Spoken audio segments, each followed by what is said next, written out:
Okay, so we need to talk about how to check your spark plug for spark. If you don't have any spark, you don't have any ignition, your engine's not going to run. So, at the beginning of the year, your lawnmower won't turn on, you're troubleshooting, spark is going to be one of the things you check. So there's a few different ways to check for spark. The first thing though we have to talk about is a thing called a kill switch. This is wired into the ignition. It's basically just an on-off switch that if it's closed, which is on, then the engine can run. If it's not closed, then it can't. On a lawnmower, it's the part up on the handle. If you let it go and it pops up, the engine turns off. You hold it down, the engine keeps running. It's a kill switch, it's a safety. So to do these tests, that has to be down. I'm using a clamp right now. If you've got a zip tie or a piece of an old shoestring, something like that, it'll work. So the first way to test is this. Say hi to George if you can see him. There you go. This is a spark plug tester. I had worked a lot with engines, so I bought one for myself. You don't need one. There's a little LED right in here. This plugs onto the plug, goes onto the plug, and this goes into the boot. So it just goes directly in the middle. When you start the engine, when you pull over the engine, there's a little LED that flashes. And if you get spark, you get a flash. If there's no spark, no flash.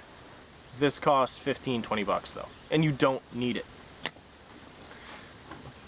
What you do need to check for spark though is a socket and a wrench to take the spark plug out. Lefty loosey, righty tighty, folks, don't forget. Careful with the threads on this. We're going to talk about the threads a little bit later on. So that's my plug. Alright, so what I'm going to do is put it into the boot, snap that into place, and what I'm going to do is ground it out against one of the fins down here. When I say ground it out, I mean the electrical system will be closed. It'll work. It's just the spark won't be happening inside the combustion chamber. It'll happen on the outside, so nothing's going to happen. So I'm touching it against that. And I'm pulling it over. And I won't be able to get that on film, but there's a tiny little spark that jumps from the center to the other electrode. Now, let's say I don't get spark that way. I need to check the gap. A standard Briggs & Stratton, especially this is an overhead valve, and most other flat type engines have a gap of 30 thousandths of an inch. You can get a spark plug tester, which if you plan on doing this for the rest of your life, it's worth the money. It's $5 or so. But if you don't have one, it's not worth going to the store for it.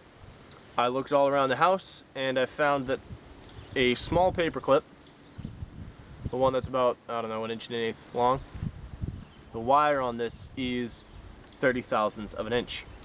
So what I can do is put it right in between there and check that gap.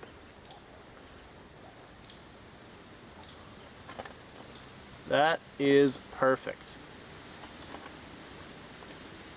I knew it was going to be perfect because I've already got spark, but remember, if it's too far away, then the spark can't jump that gap. If it's too close, the spark might be too small to ignite everything.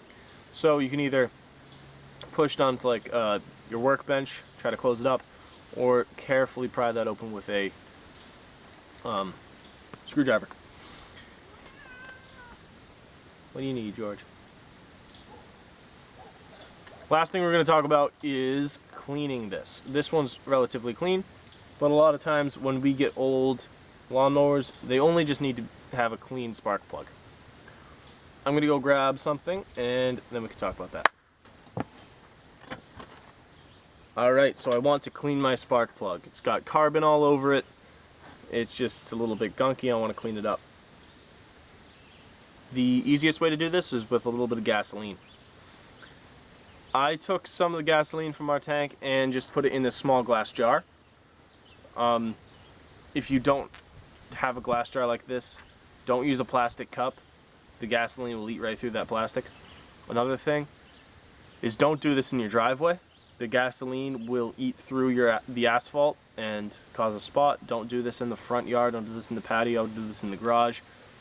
Do this out back in a corner of your lawn that doesn't matter if it gets a little bit of brown spot from a small bit of gasoline. Since I've got mine in a jar though, all I have to do is take my plug and rattle it around. If you've got a small wire brush, like a brass one, that could also be used in conjunction with this. This is going to be fine for this plug. It's not that dirty. And I don't know if you'll be able to make it out, but there are little chunks of carbon in the bottom. And those just were eaten away by the gasoline, and now it's clean. So, I'm going to close this up. I don't want to cause a spark right away on this. It'll cause a fire because you've got gasoline on there, alright? So just let it sit for 2-3 minutes. Gasoline evaporates very, very quickly. So in no time, we'll be good to go. So I'm going to put the plug back in now. One thing I really want to be careful of is not to cross-thread it. Cross-threading is when you're screwing something in, righty-tighty, but you have it at an angle, or you miss a thread, and it actually damages whatever you're screwing into. The head of this engine block is made of aluminum. This is made of steel. Steel's harder, so this could cut and create its own threads. If that happens, it'll get stuck in a bad position. The spark, the actual tip, won't be inside of the combustion chamber, so you can't get any ignition. So you want to be really careful when you screw this in. You don't want to just torque it down with a socket set. The trick to make sure that you have the threads right is put it in, and now I'm going to hold it up against where it threads in, and I'm actually going to turn it left very slowly. I'm going to wait till I feel a little click, and that click means that I just hit the beginning of the threads. And now I'm going to slowly turn it right, and once I'm in a few threads, tighten it by hand as much as I can. Use my socket set.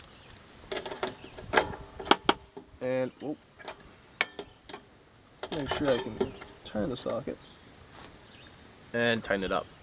I'm not going to really wrench down on this. I want to be able to take it out in the future, but I want to make sure that it's tight and there's no leakages. Once that's good, boot goes back on, clicks into place, and the spark plug is set. The issue that I was having before with no spark on my mower has now been resolved because I either cleaned the spark plug, re-gapped the spark plug, or bought a new spark plug. This spark plug it says its name right on it. Oh, come on. It's a Champion. That's just a brand name. You could get different brand names, but it says RC12YX. So if I take this to the store, I can buy that exact same plug and I'll be good to go. Most of the time you don't need to do that. Most of the time just making sure that it's clean with a little bit of gasoline or re-gapping it if necessary will do the trick.